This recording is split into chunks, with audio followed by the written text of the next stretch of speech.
Hello everyone, welcome back to my YouTube channel. I hope आप सभी अच्छे होंगे। जैसा कि आप सभी को पता है कि मुख्य सेविका का जो आपका एग्जाम था वो 24 सितंबर को था। उसको लेकर जब आपका एग्जाम हो गया, पहले एग्जाम को लेकर काफ़ी टेंशन थी। उसके बाद अब आपका जब आ गया कट ऑफ कितनी आएगी, कैसे रहेगी, कौन कौन डीवी में बुलाया जाएगा, रिजल्ट कैसा आएगा, किसका सिलेक्शन होगा, ये सब चीज़ें आप सभी को बतौर पता है। क्योंकि आपका जैसा कि एग्जाम हुआ था, फर्स्ट शिफ्ट का कुछ लोग कह रहे थे काफ़ी इजी आया और सेकंड शिफ्ट का थोड़ा सा हार्ड आया। देखिए, पहले आपका ये जो आपके मन में ये जो क्वेश्चन चल रहा है कि शायद मार्क्स बढ़ेंगे या नहीं बढ़ेंगे और किसका सिलेक्शन होगा, डीवी के लिए कौन बुलाया जाएगा, तो सबसे पहले आपका रिजल्ट आएगा। आंसर की में इससे पहले जो मैं देख रही थी कमेंट कि कितने कितने क्वेश्चंस आए हैं और कितने किसी का 60 से अब ऊपर जा रहा था। उसके बाद जब किसी ने आंसर की मिलाई है तो उसके बाद 60 से डायरेक्ट 45 पे आ गए हैं। तो ऐसा ही है, तो आप इसको देख के लगा सकते हैं। मैंने एग्जिट पोल भी देखे, काफ़ी चैनलों का मैंने एनालिसिस किया है, उसके बाद काफ़ी चैनलों के मैंने कमेंट पढ़े हैं। उसके बाद मैं आज ये वीडियो आपके सामने मैं लेके आई हूँ आप लोगों के लिए। क्योंकि काफ़ी लोग ये है ना अपने व्यू बढ़ाने के चक्कर में ऐसे संतुष्टि दे रहे हैं, ऐसे आप लोगों को सेटिस्फाई कर रहे हैं जो कि रियलिटी नहीं है।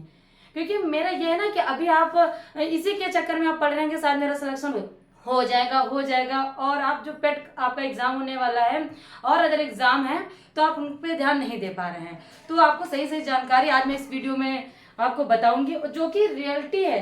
क्योंकि जो मैंने अभी तक बताया 100% क्या 99% वो हमेशा सही ही निकलता है। जैसे कि इससे पहले मैंने कट ऑफ की तो नहीं बनाई है, बट जो भी मैंने वीडियो बनाई है उसमें रियलिटी रहती है। ओके, तो आप पूरा लास्ट तक जरूर वीडियो देखिएगा। आपको यकीनन है कि इसी के आसपास आपकी कट ऑफ जाने वाली है।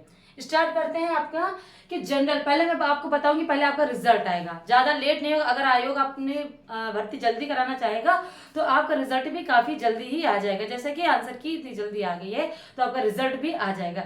ऐसा कि एएनएम में कुछ लोग कहते हैं कंपैरिजन एएनएम की करते हैं, तो एएनएम में क्या था, जितने पद थे उतने ही स्टूडेंट थे। तो उनका तो आप उसका छोड़ दीजिए, क्या उनका मैम कैसे हुआ, एएनएम में तो ऐसा हुआ था, इनकी कट ऑफ तो इतनी गई थी। एएनएम की बात छोड़िए, क्योंकि उसमें आप देखिए कि इसमें कितने पद हैं आपके इसमें पद हैं 2693। मान लीजिए कि हाँ 2693, तो आपके इतने पद हैं। उसमें कितने कितने वाइज हैं, जनरल के कितने 1027, ओबीसी के 727, ईडब्ल्यूएस के 269 और आपके एससी के कितने 565 और एसटी के हैं आपके 53।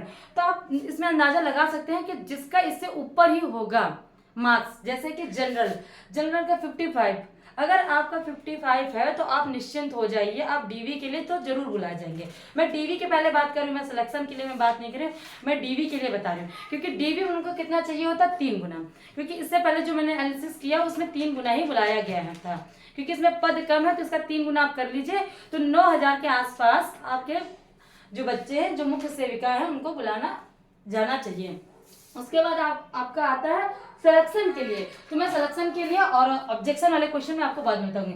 तो 50+ वाले डीवी में जरूर बुलाए जाएंगे, ये मेरी गारंटी है कि जनरल कैटेगरी से जो बिलोंग करते हैं। ठीक है, उसके बाद आपका आता है ईडब्ल्यूएस, तो उसमें 53 रख लीजिए, प्लस मैंने कर दिया, शायद 2 नंबर ऊपर भी जा सकते हैं, 2 नंबर नीचे भी जा सकते हैं। उसके बाद आता है आपको ओबीसी वाला, ओबीसी आपका है 52 नंबर। ठीक है, प्लस और माइनस दोनों एक साथ लेके चलिए, ये आपका सही है। अब नहीं कि मैं 45 कर दूं, तो 45 तो किसी कीमत पे नहीं, क्योंकि आपने देखा एग्जिट पोल या कमेंट में भी देखा होगा, और वैकेंसी आपकी देखी कितनी है, अपनी जगह आपकी कितनी है, 727। और सबसे ज्यादा जो कैंडिडेट हैं जो मुख्य सेविका है ओबीसी में ही है। तो क्या 45 से 50 वाले इतने तो नहीं होंगे, 50 से 55। ठीक है, इसको मैं मान सकती हूँ, इसी वजह से इसमें 52 मैंने किया है। ठीक है, 52+। उसके बाद आपका था 80 कैटेगरी में 45+ माइनस और +2 को लेके चलिए, क्योंकि थोड़ा सा हम हाई बताते हैं कि अगर उसका लो होगा तो आपको ज्यादा बेनिफिट मिल जाएगा, आप सभी खुश हो जाएंगे। लेकिन लो करते तो काफी कैंडिडेट इसमें आ सकते हैं, तो ऐसा बिल्कुल भी नहीं मैं बताऊंगी। और 40+, क्योंकि आपकी वैकेंसी कम है ना, इस वजह से अगर कम ज्यादा होती तो शायद आप इस रेशियो को भी थोड़ा सा कम कर सकते थे। उसके बाद ऑब्जेक्शन वाले प्रश्न, तो इतना नहीं है कि इसमें अगर आपने सही ऑब्जेक्शन किया है और आपके पास विथ प्रूफ है और वे ऑथेंटिक बुक्स है, तो उसको तो आपका मान लिया जाएगा, आयोग अगर मानता है तो। उसके बाद जो लोग बोल रहे हैं कि सेकंड शिफ्ट का पेपर हार्ड आया था तो उसमें ज़्यादा मार्क्स बढ़ जाएंगे, नॉर्मलाइजेशन जिसको बोलते हैं, और फर्स्ट शिफ्ट के कम हो जाएंगे। तो कम क्यों होंगे, कम नहीं होंगे। वो उनको एज इट इज रखा जाएगा और आपके भले ही 2 मार्क्स बढ़ जाते हैं। तो 2 मार्क्स बढ़ने का मतलब है आपको डीवी के लिए बुला लिया जाएगा। अगर आपके इतने मार्क्स कम हैं, आप डीवी के लिए तो सेलेक्ट हो जाएंगे, लेकिन क्या आप सिलेक्शन के लिए हो पाएंगे सेलेक्ट? तो अब देखिए, सिलेक्शन के लिए मैंने एक अलग से पोल बनाई है कि जनरल कैटेगरी में 55+ वाले बुला लिए गए हैं, उनके 1027 मान लेते हैं। लेकिन आपको ये भी पता होना चाहिए कि अगर आपके ओबीसी में, अगर आप ओबी कैटेगरी से बिलोंग करते हैं, तो अगर आपके इससे मार्क्स ज्यादा आ रहे हैं जनरल के बराबर, तो आपको फाइट करना होगा जनरल वालों से। आप ओबीसी कैटेगरी से उस टाइम के लिए हट जाएंगे, ठीक है, आप जनरल बन जाएंगे, ठीक है। तो इसमें क्या हुआ, 55+, तो आप मान लीजिए 60, सिलेक्शन के लिए 60 मान लीजिए, क्योंकि इससे ऊपर जितने होंगे, 55 वालों को तो बुलाया जाएगा, लेकिन इससे ऊपर जितने भी होंगे तो पहले उनको प्रायोरिटी दी जाएगी ना, प्राथमिकता पहले उनको दी जाएगी। तो मान लीजिए 53 है, तो आप इसको 55 मान लीजिए, आप इसको 55 मान लीजिए कि सिलेक्शन के लिए शायद 55 के ऊपर वाले पहले बुलाए जाएं, पहले या लिए जाएं। उसके बाद जब जगह बचती है तो आपके 53 तक आपके जो आपके मार्क्स बचते हैं, तो उन लोगों को बुलाया जाएगा।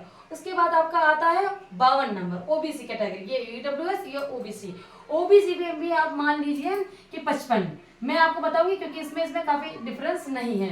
तो 55+ वाले अपने आप को सेफ रखें कि इसमें ये है ना कि इससे ऊपर जितने कैटेगरी के लोग, जितने भी मार्क्स होंगे ऊपर, तो वो लोग अपने आप को सेफ रखें कि वो सिलेक्शन के लिए सेलेक्ट किए जाएंगे। उसके बाद आपका आता है एससी कैटेगरी, उसमें है 45, तो 45 से 50 वो अपने आप को सिलेक्शन के लिए मान सकते हैं। उसके बाद 40 से इसमें 45 आप मान लीजिए। तो ये सिलेक्शन के लिए मैंने बताया, डीबी के लिए तो ये है, और सिलेक्शन के लिए आप ये अपना रेशियो रख के चलिए। उसके नॉर्मलाइजेशन में क्या होगा, फिर 2 मार्क्स, 2 नंबर में आपको बताऊंगी, 2 नंबर आपका मान लिया जाएगा या बढ़ा सकते हो अपना।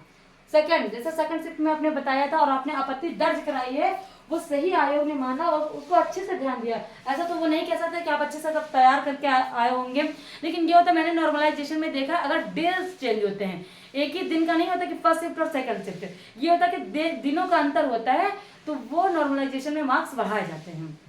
ओके, तो इसमें है कि आपका 2 नंबर में मान के चलती हूँ कि 2 नंबर आपका बढ़ सकता है।